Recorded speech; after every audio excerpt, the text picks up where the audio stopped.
سلام، خوش اومدید. امروز میخوایم یه موضوع خیلی پیچیده رو با هم باز کنیم، اون هم با استفاده از خود منابع اصلیش. خب برای اینکه بحث رو شروع کنیم بیایید با یه ایده خیلی ساده اما فوق‌العاده قدرتمند جلو بریم. اینکه چطور جغرافیا، بله، همین موقعیت روی نقشه میتونه سرنوشت ملت‌ها رو رقم بزنه. برای شروع میخوایم بریم سراغ دو تا تئوری بزرگ، دو تا نقشه‌راه اصلی برای تسلط بر جهان که بیشتر از 100 سال پیش مطرح شدن و هنوزم که هنوزه دارن بازی رو تعیین میکنن.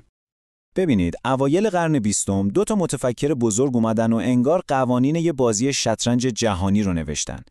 یکیشون مکیندر بود که میگفت قدرت واقعی دست کسیه که هارتلند یا همون قلب زمین رو کنترل کنه.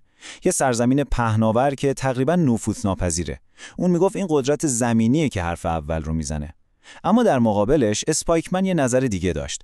اون میگفت نه، قدرت واقعی توی کنترل ریملنده، یعنی اون نوار ساحلی دور هارتلنده. یعنی با قدرت دریایی اون قدرت بزرگ زمینی رو محاصره کنی و کنترلش کنی. پس در واقع ما با یه تقابل همیشگی روبرو هستیم، قدرت خشکی در برابر قدرت دریا. خیلی خوب، حالا نکته کلیدی دقیقاً همینجاست. این دوتا تئوری رقیب، یعنی تئوری قدرت خشکی و قدرت دریا، یه جایی با هم تلاقی پیدا میکنن. یه نقطه جغرافیایی فوق‌العاده حساس که بهش میگن نقطه محملی ژئوپلیتیک. و اینجاست که داستان به ایران میرسه. تحلیلی که داریم بررسی میکنیم معتقده که ایران اون نقطه محوری نهایی در ژئوپلیتیکه. چرا؟ چون دقیقاً هم توی منطقه هارتلند قرار گرفته و هم توی منطقه ریملند. همین موقعیت جغرافیایی خاص ایران رو توی یک وضعیت خیلی منحصر به فرد و البته خیلی پرخطر قرار داده. شما به یک کشوری فکر کنید که عملاً بین چکش و قدرت‌های زمینی از شمال و سندان قدرت‌های دریایی از جنوب گیر افتاده.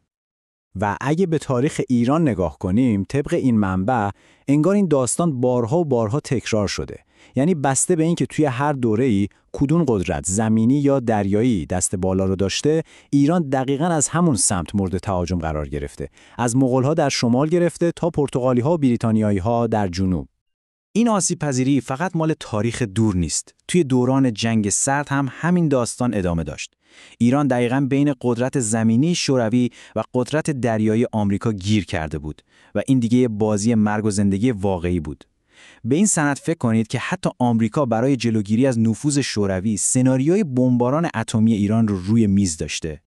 خب حالا بیایید زمان رو جلوتر ببریم و ببینیم این بازی بزرگ توی قرن 21 چطور داره بین آمریکا و رقیب جدیدش یعنی چین شکل میگیره. این منبع میگه دیدگاه استراتژیک آمریکا حداقل از نگاه افرادی مثل جان بولتون کاملا شفافه.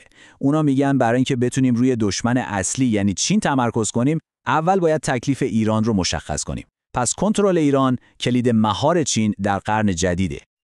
و این یه استراتژی دو سربرده. چطوری؟ از یه طرف با کنترل ایران آمریکا میتونه هارتلند رو مسدود کنه، یعنی راه ارتباطی زمینی چین و روسیه به آسیای مرکزی و قفقاز رو ببنده. از طرف دیگه با تسلط بر سواحل جنوبی ایران و ریملند کنترل تنگه هرمز رو به دست میگیره و میتونه شاهراه‌های دریایی چین مثل پروژه بزرگ کمربند و راه رو فلج کنه.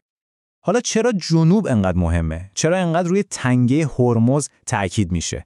چون بیش از 20% نفت کل دنیا هر روز از این تنگه عبور میکنه و سواحل ایران کاملا بر این گلوگاه حیاتی مسلط.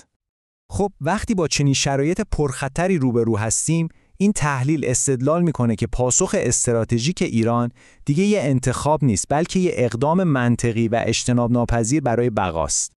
این منبع سناریوهای مختلفی رو که ایران باهاش روبروی بررسی میکنه، از تغییر رژیم گرفته تا مدل‌های تجزیه طلبانه، و به این نتیجه میرسه که محتمل ترین تهدید سناریویی که توش سعی میشه کشور رو از داخل و از طریق مرزها با تقویت گروه‌های جدایی طلب تضعیف و تکه تکه کنن، چیزی شبیه مدرن سوریه یا عراق.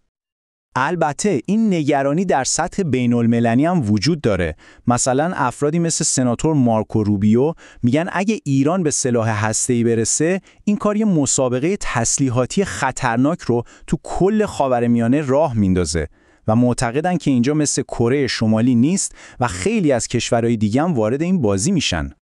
به همین دلیله که این منبع استدلال میکنه که رسیدن به بازدارندگی هسته‌ای کامل تنها راهیه که میتونه جلوی هر گونه حمله نظامی گسترده به ایران رو بگیره و اصلا فکرش رو هم از سر دشمنان بیرون کنه. پس از این دیدگاه این یک حرکت تهاجمی نیست، بلکه یک تضمین نهایی برای بقا و حفظ تمامیت ارضی کشوره.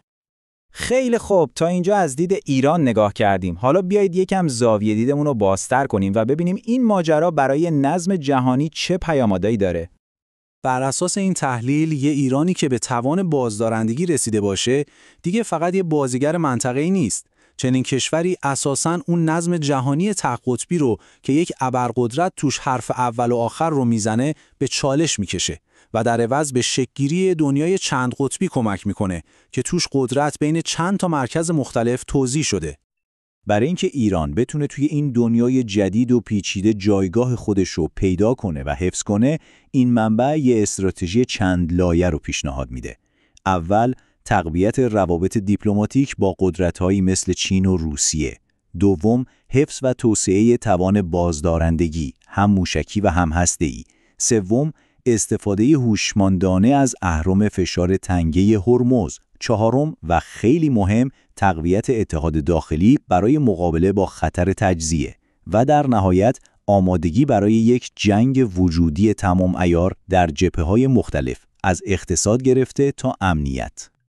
و همه اینها ما رو با یه سوال بزرگ و اساسی تنها میذاره. توی دنیایی که قدرت‌ها دائم در حال جابجایی هستن، آیا استراتژی بازدارندگی واقعاً باعث ثبات میشه یا فقط سطح خطر رو برای همه بالاتر میبره؟ اینجاست که میبینیم یک استراتژی که از نگاه یک کشور ضامن بقا و صلحش، از نگاه یک کشور دیگه بزرگترین تهدیده. سوال اینه که صلح واقعی از کدوم مسیر به دست میاد؟